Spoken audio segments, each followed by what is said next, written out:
Iya pemirsa, kita akan memantau ya Galuh, karena jalannya. di istana juga sedang ada jelang pelantikan untuk para menteri dan juga wakil menteri yang rencananya juga akan dilantik hari ini. Ya, kita akan saksikan bersama bahwa pelantikan akan dimulai sekitar pukul 10 waktu Indonesia Barat, dan kita nanti akan juga menyaksikan yang kemarin sudah diumumkan oleh Presiden Prabowo Subianto, ada 48 menteri dan 56 wakil menteri. Kita lihat saat ini sejumlah calon menteri, masih calon menteri sebetulnya ya, belum definitif, belum dilantik, segera akan menjadi menteri definitif dan segera akan melaksanakan tugasnya sebagai pembantu dari presiden dan juga wakil presiden di Kabinet Merah Putih. Kabinet Merah Putih. Tadi sudah beberapa yang hadir ya? Ya, ada Menteri Pertanian yang kembali terpilih di Kabinet Merah Putih. Untuk ketiga kalinya menjabat Andi Amran Sulaiman. Kemudian ada Menteri ATR dan juga Kepala BPN Agus Harimurti Yudhoyono yang melanjutkan ya. Tugas sebelumnya sudah dipercayakan di era Presiden Joko Widodo, kemudian dilanjutkan kembali. Termasuk tadi juga sempat menyampaikan visi misi awalnya gitu, bahwa memang keberlanjutan dan juga percepatan kinerja tetap akan menjadi target utama, termasuk tadi juga Pak Andi Amran ya. Karena kemarin kalau kita mendengar pidato yang cukup berapi-api dari Pak Prabowo, pangan ya, kemandirian pangan. Ini tantangan nih buat Pak Andi Amran. Dan juga kita melihat bahwa generasi sekarang, terutama milenial dan juga Gen Z, menjadikan pekerjaan sebagai tani itu semakin dikesampingkan.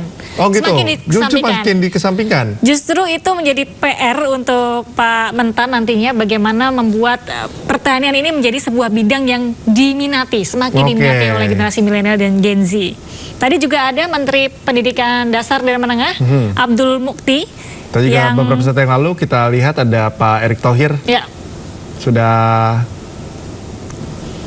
Ya, ini Nazaruddin Umar juga sudah tiba, Imam Besar Masjid Istiqlal yang ditunjuk atau dipercayakan sebagai Menteri Agama.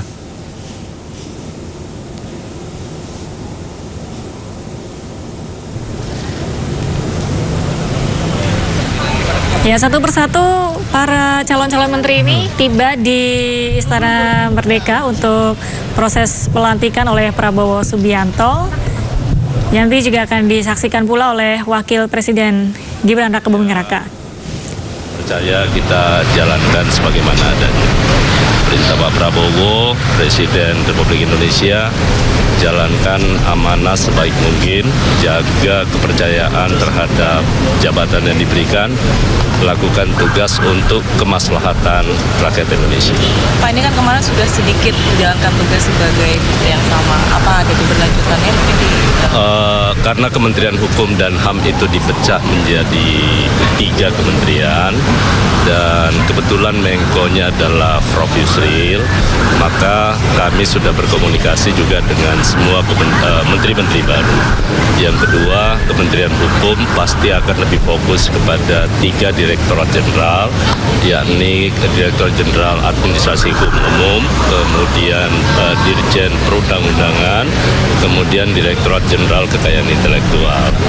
Ke depan, untuk kegiatan pemberian grasi, amnesti, abolisi, dan juga kewarganegaraan itu berada di Kementerian Hukum. Karena itu komunikasi antara Kementerian Hukum dengan Kementerian Impas dan Kementerian HAM itu akan berjalan lebih baik. Semua persiapan terkait dengan dukungan dari Kementerian Induk kami sudah lakukan. Semua kantor Menko dan Menteri baru kami sudah siapkan semua di kompleks yang sama. Jadi dari awal, dan saya menginginkan, saya sampaikan kepada Sekretariat Jenderal untuk Kementerian Hukum dan HAM yang tadinya menjadi induk akan menjadi contoh bahwa proses transisi itu harus berjalan secepat mungkin.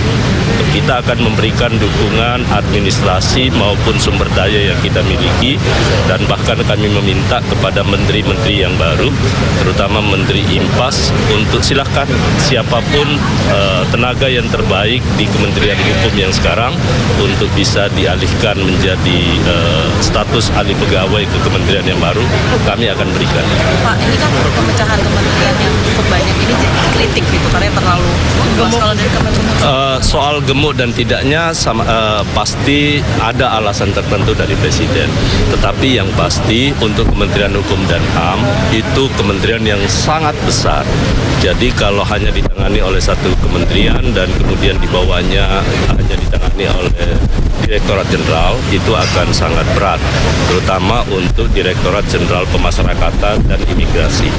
Dua Direktorat Jenderal yang dulunya bergabung itu memerlukan sebuah langkah-langkah atau lompatan, karena memang problemnya ada di sana.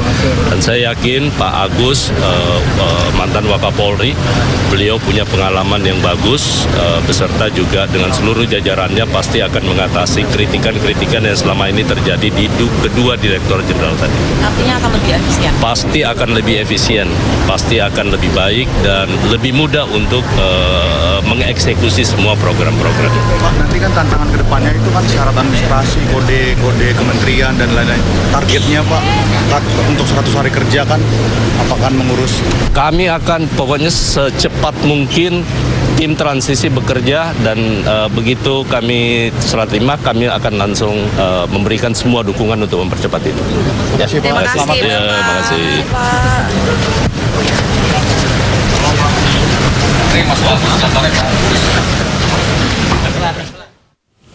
Ya, tentunya kita terus akan memperbaharui informasi berkaitan dengan pelantikan Menteri dan Wakil Menteri hari ini, dan informasi tadi sekaligus mengakhiri Sindo Today hari ini. Anda bisa mendapatkan informasi terkini dan terbaru melalui portal yang menghadirkan berita daerah, berita nasional, dan berita internasional lengkap di sindonews.com. Yang mewakili kerabat kerja yang bertugas, saya Cika Mutazam. Dan saya Galuh Pandu pamit undur diri. Terima kasih dan Sampai jumpa.